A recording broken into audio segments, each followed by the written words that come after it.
உங்கள் favourite TV ஷோக்களை இனி miss பண்ண தேவையில்லை. ZEE5 இல் முற்றிலும் இலவசமாக காணுங்கள். இங்கேயும் எப்பொழுதும். எப்படி அழாம இருக்க சொல்ற?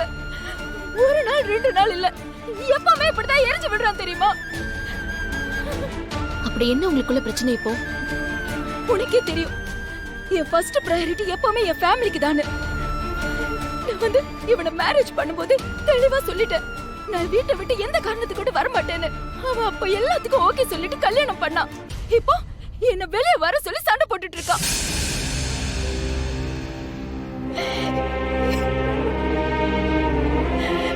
ப்ரோ, நான் அவளை வீட்டை விட்டு வெளியில வான்னு சொல்றதுல என்ன தப்பு இருக்கு? இத்தனைக்கும் அவன் வீட்டுல உள்ள யாருக்கும் அவன் மேல கொஞ்சம் கூட ஒரு அக்கறையே இல்லை. இதை சொன்னா புரிஞ்சுக்கிறாளா பாத்தீங்களா? இது கூட பரவாயில்லைங்க, போயிட்டு போதுன்னு விட்டுட்டு போலாம். எங்க அம்மாக்கு உடம்பு சரியில்லைன்னு அவங்க வீட்டுக்கு போன் வந்தது. அவங்க வீட்டுல உள்ள எல்லாருக்கும் இந்த விஷயம் தெரியும். ஆனா என்கிட்ட இதை மறைச்சிட்டாங்க. ஏன்டி இப்படி மறைச்சாங்க? சொல்லிருக்கணும்னு கேட்டதுக்கு என் தம்பி கல்யாணத்துல எல்லாரும் பிஸியா இருந்தாங்க, அந்த பிஸில மறந்துட்டாங்கன்னு சொல்லி அவங்களுக்கே சப்போர்ட் பண்ணிக்கிட்டு இருக்காங்க. இதை எப்படி என்னால ஏத்துக்க முடியும் பிரதர்? ஒருவேளை எங்க அம்மாக்கு ஏதாச்சும் ஒண்ணு ஆயிருந்ததுன்னா? என் வீட்டு ஆளுங்க பண்ணது சரியில்லைதான், நான் ஒத்துக்கிறேன். அவன் அம்மாவுக்கு உடம்பு சரியில்லாததை மறைச்சதும் தப்புதான், அதையும் நான் ஒத்துக்கிறேன். ஆனா அதுக்காக அவங்களை எப்படி அவங்கிட்ட நான் விட்டு கொடுக்க முடியும்? அவங்கிட்ட தான் நான் விட்டு கொடுக்கலே தவிர நான் அவங்க எல்லாரும் ஸ்ட்ரிக்ட்டா வார்ன் பண்ணிட்டு தான் வந்தேன். அது அவன் தானே புரிஞ்சுக்கணும். அவன் ஏன் புரிஞ்சுக்கணும்? மேரேஜ்க்கு அப்புறம் நீ ஃபேமிலிய பாத்துக்கிற மாதிரி அவனையும் பாத்துக்கணும்ல. உன் குடும்பத்தை மட்டும் இல்ல ஸ்வேதா, அவனை பாத்துக்கிறதும் உன் கடமை தானே.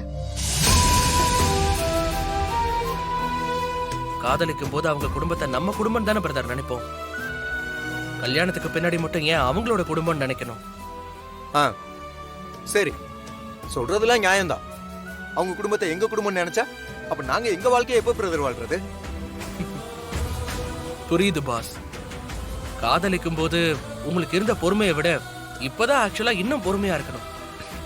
காலம் மாறும் பிரதர், நீங்க இல்லாம அவங்க இருக்க முடியாத சூழ்நிலை வரும். அன்னைக்கு எல்லாத்தையும் தூக்கி போட்டு உங்க கூட அவங்க தான் இருப்பாங்க. நமக்கு பிடிச்சவங்களுக்காக இதை கூட செய்ய மாட்டாங்களா பா?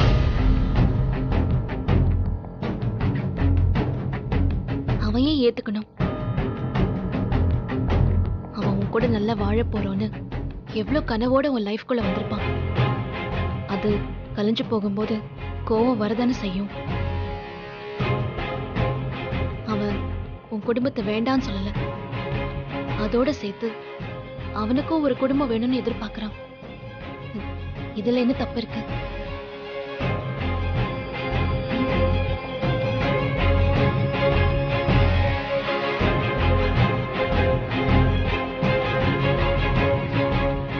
என் காதல்லாம் சுத்தமானது பிரதர், அதுல எந்த தப்பும் இல்லை. ஆனா நான் காதலிச்சேன் பாருங்க ஒரு பொண்ணு, அதான் தப்பு. அவ கூட சேர்ந்து வாழ்றதை விட பேசாம மூட்டை முடிச்செல்லாம் கட்டிக்கிட்டு எங்கேயாவது வெளிநாட்டுக்கு போயிடலாம் போல இருக்கு.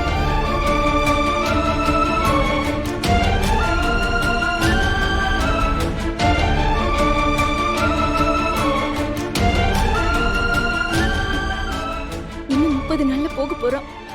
நான் எவ்வளவோ சொல்லி பார்த்தேன், ஆனா கேட்கவே இல்ல.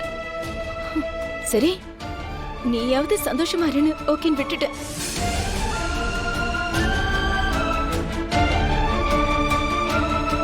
பாஸ், எவ்வளவு கஷ்டம் வந்தாலும் நின்னு போராடணும். இப்படி விட்டு போறது உண்மையான காதல் இல்ல. ஓ, உண்மையான காதல் இல்ல? என் காதல் உண்மையானதுன்னு ப்ரூவ் பண்றதுக்கு உங்களை ஒரு கேள்வி கேட்கட்டுமா? இப்போ நீங்களும் ரஜினியை லவ் பண்ணி தானே கல்யாணம் பண்ணிக்கிட்டீங்க. எப்பேற்பட்ட கஷ்டமான சூழ்நிலை வந்தாலும் நீங்க 2 பேரும் பிரியக்கூடாதுன்னு தானே நினைக்கிறீங்க. இப்ப சொல்லுங்க, உங்களுக்கு ஏன் சூழ்நிலை வந்தா என் நிலைமையில நீங்க இருந்தீங்கன்னா அவ குடும்பத்தை ஏத்துக்கிட்டு நீங்க அவ கூட சேர்ந்து வாழுவீங்களா? சொல்லுங்க பிரதர்.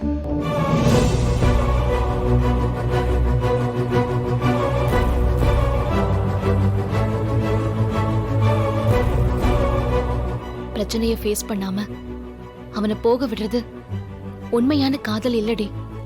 வாழ்ந்து காட்டணும், அதான் உண்மையான காதல்.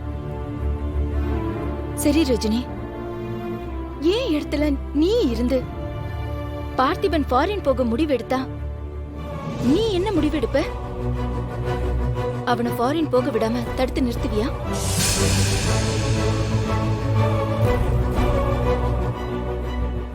முடியாதுல்ல?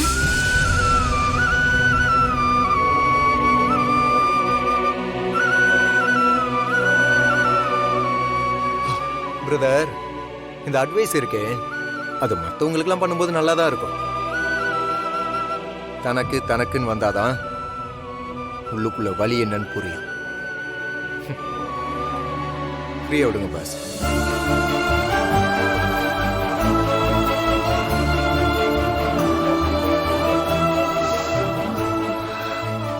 சரி, நான் ரூமுக்கு போறேன்.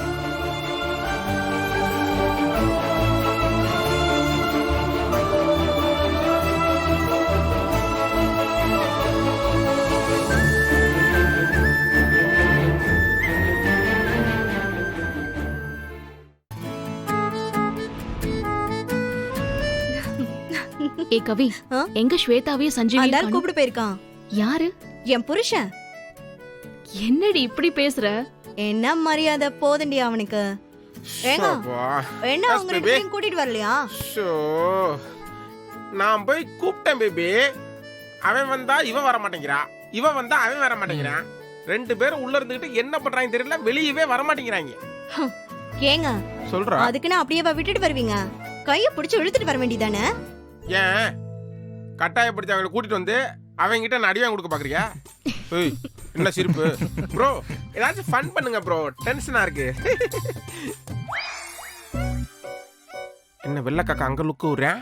ஆஹா ப்ரோ, அங்க பாரு ப்ரோ, வெள்ளை காக்கா நூல் விடுறேன், அத்து விடுங்க. ஸ்வேதாவும் சஞ்சீவும் லவ் பண்ணும்போது எவ்வளவு ஹாப்பியா இருந்தாங்கன்னு நமக்கு தெரியும். இப்ப அவங்களுக்கு நடுவுல ஏதோ ஒரு மிஸ் அண்டர்ஸ்டாண்டிங். அது அவங்க ஒருத்தர் மேல ஒருத்தர் வச்சிருக்கிற காதலுக்கு குறுக்க நிக்குது. அன்பே இல்லாம இருக்கிறவங்கள ஒண்ணும் பண்ண முடியாது. ஆனா அந்த அன்பை மறைச்சு வச்சுக்கிட்டு காரணம் சொல்லிட்டு இருக்காங்க பாரு, அவங்களுக்கு தான் அத வெளியில கொண்டு வந்து உணர்த்தணும். ஜீ5 ஆப்பை டவுன்லோட் செய்து அனைத்து எபிசோடுகளையும் இலவசமாக பாருங்க.